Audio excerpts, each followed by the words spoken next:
Adding unlike mixed numbers. Now, if you can add unlike fractions, this lesson's going to be a breeze. If you can't, it's going to take a few steps. If you follow the steps on the right, the 5 that you see over here, then you're not going to have too terrible of a time adding unlike mixed numbers. So first thing is find the LCM. Second thing is convert your fractions. Third thing is add fractions and simplify. And then you add your wholes at the end. So this is pretty much going to spend a lot of time with just adding fractions. So let's look at the first. 2 1/4 plus 2 5/6. I want you to kind of act like that. These aren't really there, the 2's.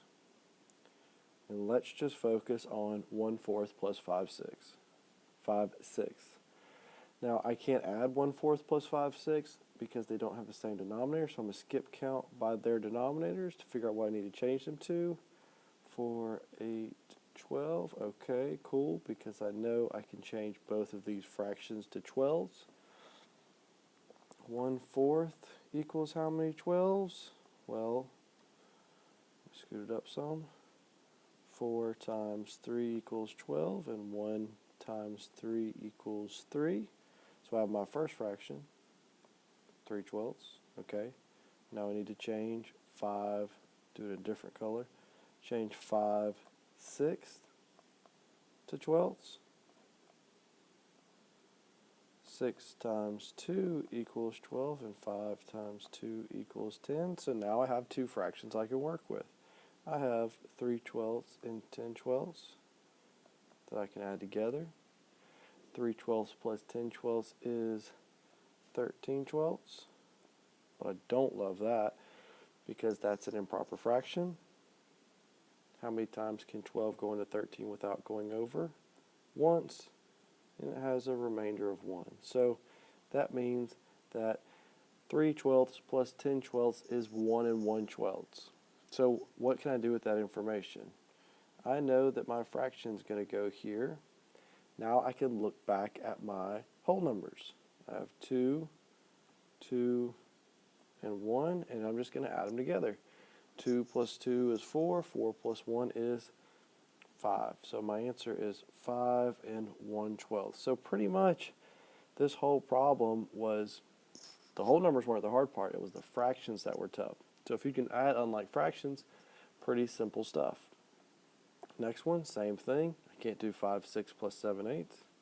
I need to find a common denominator of both 6 and 8.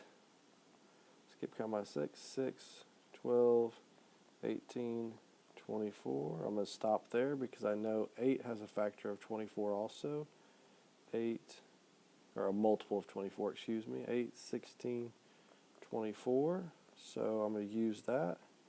I'm going to change 5/6 to a different color. I'm going to change 5/6 to 24ths. 6 times 4 is 24. 5 times 4 is 20. So I have my first fraction, 20 24ths. And now I need to change 7/8 to 24ths. 8 times 3 is 24. 7 times 3 is 21. So I have 20 24ths plus 21 24ths. That's something I can do because they have the same denominator. If I have 24ths and I add 24ths, I'm going to end with 24ths. And I do 20 plus 21, which is 41. I have 41 24ths. Can't leave an improper fraction. That's not a good thing. So I need to see, okay, how many times can 24 go into 41 without going over? 24 times 1 is 24. 24 times 2 is 48, so that's too much. Go in there one time. I'm going to keep my denominator. 1 times 24 is 24, and 41 minus 24 is 17.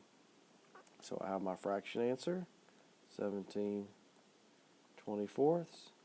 I look back and I add my whole number. 7 plus 5 is 12.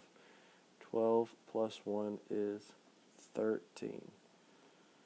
So I have my answer of 13 and 7/4. And that's how you add, unlike mixed numbers.